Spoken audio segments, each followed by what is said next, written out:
सांगली सातारा विधान परिषदेसाठी उमेदवारी अर्ज छाननीच्या दिवशी राष्ट्रवादी शरद पवार पक्षाकडून अभयसिंह खाशेराव जगताप यांचा उमेदवारी अर्ज निश्चित करण्यात आला। त्यामुळे राष्ट्रवादी शरद पवार पक्षाकडून प्रताप उर्फ बाळासाहेब पाटील यांच्याऐवजी जगताप उमेदवार राहणार असल्याचं स्पष्ट झालंय। तानाजी पाटील यांनी शिवसेनेकडून एबी फॉर्म सादर न केल्याने त्यांचा अर्ज अपक्ष राहिला। दरम्यान उमेदवारी अर्जाच्या छाननीत 6 अर्ज वैध तर 2 उमेदवारांचे अर्ज अवैध ठरलेत। गुरुवारपर्यंत माघारीची मुदत असून त्याकडे सर्वांचं लक्ष लागलंय। जिल्हाधिकारी कार्यालयात निवडणूक निर्णय अधिकारी तथा जिल्हाधिकारी डॉ. मैना घोष यांच्या उपस्थितीत उमेदवारी अर्जांची छाननी करण्यात आली आहे। सांगली सातारा विधान परिषदेसाठी अर्ज दाखल करण्याच्या शेवटच्या दिवशी भाजप, शरदचंद्र पवार, राष्ट्रवादी काँग्रेस पक्षासह अपक्ष अशा 8 उमेदवारांनी 13 अर्ज दाखल केले होते।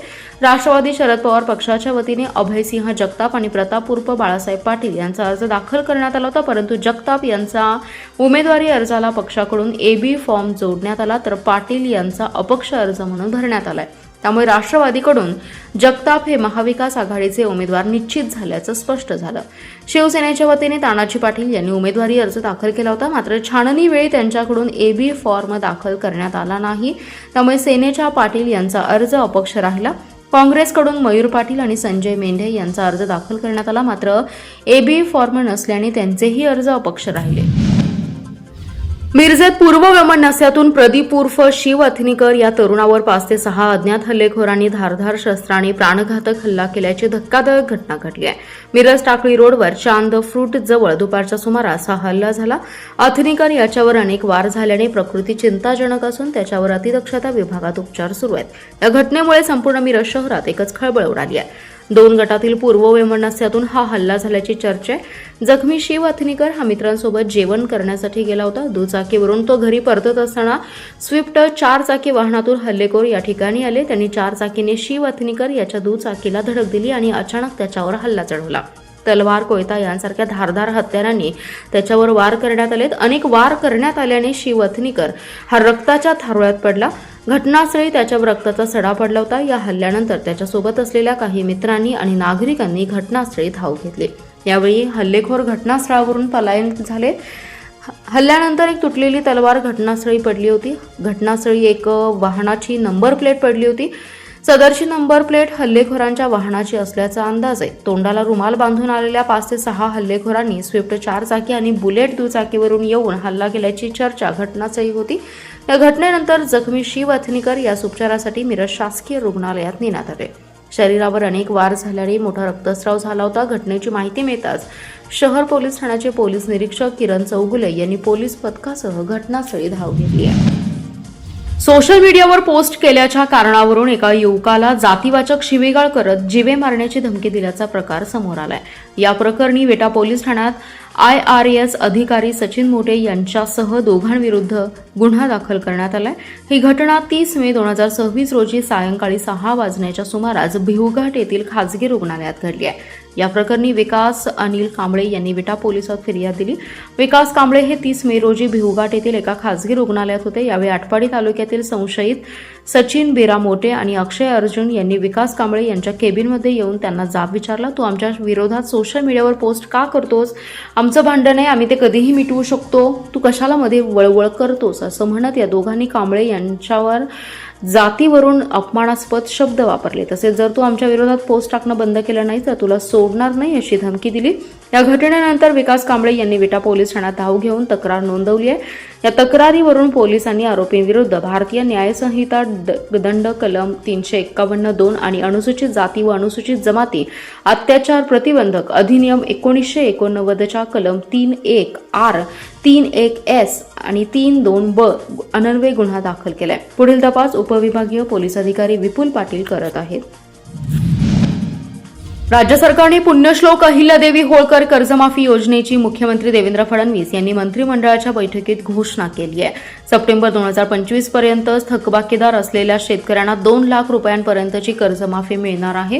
जिल्हा बँकेचे तब्बल 62,571 थकबाकीदार शेतकरी आहेत, तर नियमित कर्ज फेडणारे 1,75,000 शेतकरी आहेत। या शेतकऱ्यांना 1,000 कोटींपर्यंत कर्जमाफीचा लाभ मिळण्याची शक्यता आहे। राज्यात महायुतीने विधानसभा निवडणुकीत सत्तेवर आल्यानंतर शेतकऱ्यांची कर्जमाफी करण्याचं आश्वासन दिले, मात्र प्रत्यक्षात सत्तेवर आल्यावर हे आश्वासन पाळण्यात सरकारकडून विलंब होत असल्याने गतवर्षी शेतकऱ्यांनी नागपूर येथे आंदोलन केलं। त्यावेळी मुख्यमंत्री फडणवीस यांनी शेतकऱ्यांना जून 2026 पर्यंत कर्जमाफी देणार असल्याचं जाहीर केलं। तसेच कर्जमाफी कशा पद्धतीने द्यायची यासाठी समिती नियुक्त करण्यात आली होती। त्यामुळे शेतकऱ्यांची कर्जमाफी होणार हे निश्चित होतं, मात्र ती किती आणि कधी याची उत्सुकता होती तीही आता संपली असून मुख्यमंत्री फडणवीस यांनी सप्टेंबर 2025 अखेर पीक कर्जाच्या थकबाकीदार शेतकऱ्यांची 2 लाखांपर्यंतची कर्जमाफी करणार असल्याचं जाहीर केलं। तसेच नियमित कर्जदार यांना 50,000 रुपये प्रोत्साहन अनुदान मिळणार आहे।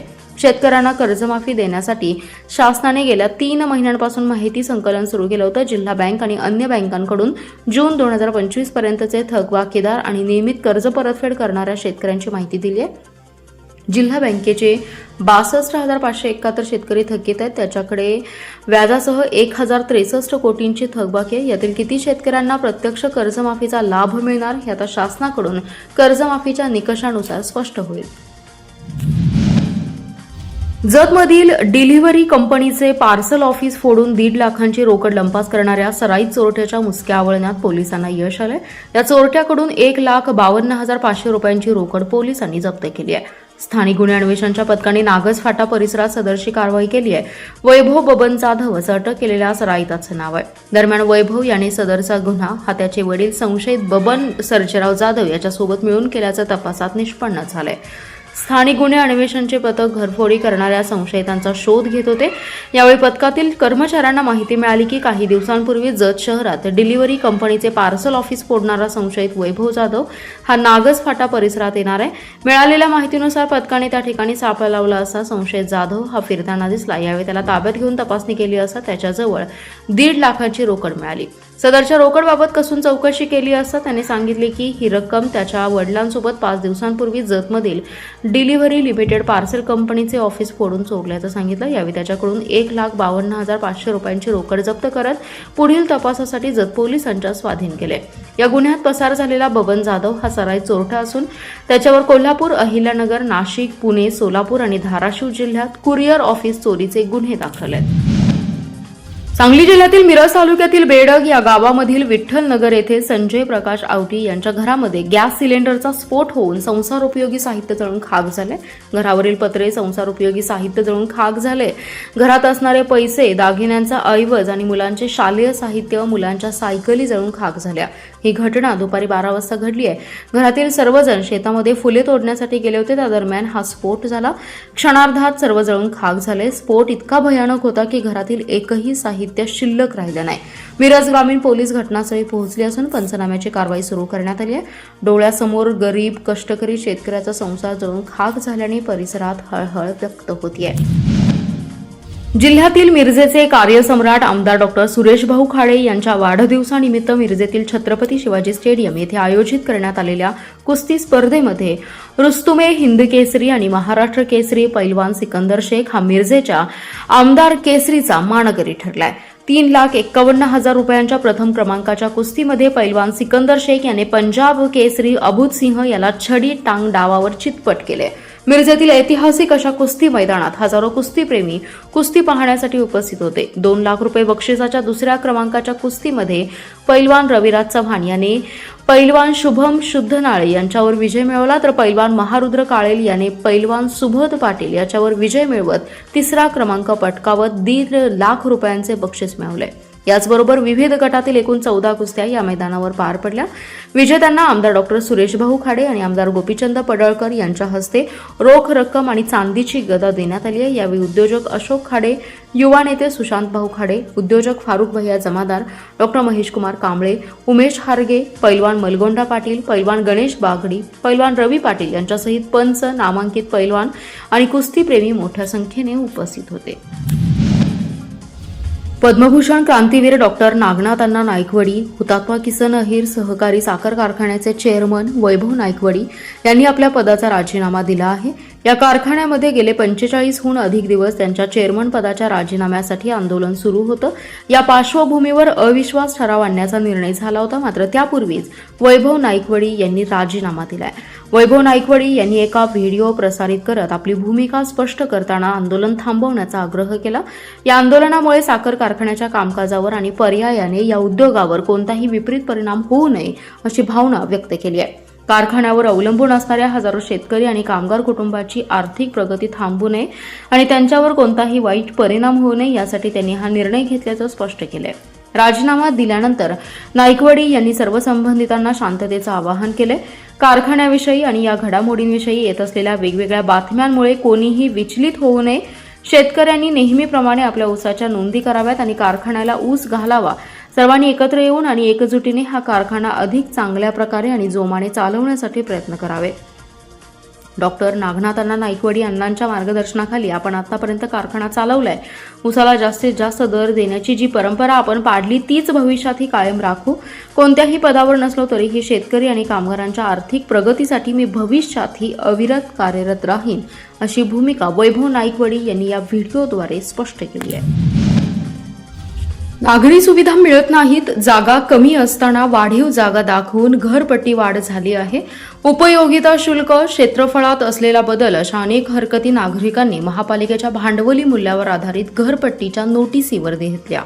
दरम्यान मंगळवार अखेर 1559 हरकती प्राप्त झाल्या असून 155 जणांच्या अर्जांवर सुनावणी घेण्यात आल्या. महापालिका प्रशासनाने 2,08,000 मालमत्तांपैकी 1,11,919 मालमत्ताधारकांना नव्या घरपट्टीच्या नोटिसा वितरित केल्या आहेत. त्यावर घरपट्टी नोटिसांवर मंगळवारपासून सुनावणी सुरुवात झाली. अतिरिक्त आयुक्त निलेश देशमुख, उपायुक्त अश्विनी पाटील, सहाय्यक आयुक्त आकाश डोईफोडे, मालमत्ता कर अधीक्षक वाहिद मुल्ला तसेच मालमत्ता कर विभागाकडील अधिकारी यांनी सुनावणी घेतली. मंगळवारी सांगली शहरातून दाखल हरकतींपैकी 155 मालमत्ताधारकांना सुनावणीसाठी बोलवण्यात आलं होतं. त्यापैकी 86 मालमत्ताधारक सुनावणीला उपस्थित राहिले. त्यांनी आपल्या हरकती मांडल्या. दरम्यान 28 मालमत्ताधारकांनी कर मान्य केला. करपात्र क्षेत्रफळ वाढले, घरपट्टी वाढली अशा तक्रारी सुनावणीत मांडल्या जात होत्या. यापूर्वी कार्पेट क्षेत्राच्या आधारे आकारणी होत असताना आता बिल्ट अप क्षेत्राचा विचार करण्यात आल्याने अनेक मालमत्तांचे करपात्र क्षेत्र वाढले आहे. परिणामी घरपट्टीची रक्कम ही वाढली असल्याची तक्रार मालमत्ताधारकांनी केली. काही मालमत्ताधारकांनी प्रत्यक्ष बांधकामाच्या क्षेत्रापेक्षा अधिक क्षेत्र दाखवण्यात आल्याचीही तक्रार झाली. भागात घंटागाडी नियमित येत नाही. रस्ते, गटारी, स्वच्छता आदी मूलभूत नागरी सुविधा समाधानकारक नसतानाही घरपट्टी का वाढवली अशी तक्रार अनेक मालमत्ताधारकांनी केली आहे. अपेक्षित सेवा मिळत नसताना वाढीव कर का भरायचा असा सवालही हरकतींमधून उपस्थित करण्यात आला आहे. पंचायत समिती, पाणी पुरवठा व स्वच्छता विभागात गट संसाधन केंद्रांमध्ये कार्यरत असलेल्या कंत्राटी कर्मचाऱ्यांना 6 महिन्यांपासून मानधन मिळालेले नाही. त्यामुळे कर्मचाऱ्यांनी कामबंद आंदोलन सुरू केले. जिल्हा परिषदेत त्यांनी ठिय्या मारला असून मानधन त्वरित मिळण्याची मागणी केली आहे. याबाबत आंदोलकांनी या विभागाचे उपमुख्य कार्यकारी अधिकारी किरण सायमोते यांना निवेदन दिले. त्यामध्ये म्हटलं आहे की तालुका स्तरावरील गट संसाधन केंद्र, पाणी व स्वच्छता कक्षातून जलजीवन मिशन व स्वच्छ भारत मिशन या केंद्र पुरस्कृत योजनांची कामे केली जातात. या केंद्रातील कर्मचारी अत्यल्प मानधनावर काम करत आहेत. त्यांना डिसेंबर महिन्यापासून मानधन मिळालेलं नाही. परिणामी कुटुंबियांवर उपासमारीची वेळ आली आहे. कार्यालयात ये जा करण्यासाठीचा प्रवास खर्च, मुलांचे शिक्षण, कौटुंबिक दैनंदिन खर्च आदींची व्यवस्था करताना कर्मचाऱ्यांची ओढाताण होत आहे. नव्या शैक्षणिक वर्षात मुलांच्या शाळा प्रवेशाचा आणि त्यांच्या खर्चाचा प्रश्न निर्माण झालाय. कर्मचाऱ्यांनी मानधन मिळण्यासाठी 30 मे पर्यंत मुदत शासनाला दिली होती. मात्र शासनाने त्याची दखल न घेतल्याने कर्मचाऱ्यांनी काम बंद आंदोलन सुरू केले. 5 जून पर्यंत जिल्हा परिषदेसमोर धरणे आंदोलन केलं जाणार आहे. 8 जून रोजी पाणी पुरवठा आणि स्वच्छता मंत्री गुलाबराव पाटील यांच्या घराबाहेर धरणे आंदोलन केलं जाणार आहे. तरीही मानधन न मिळाल्यास 9 जून पासून जिल्हा स्तरावर काम बंद आंदोलन कायम केलं जाणार आहे.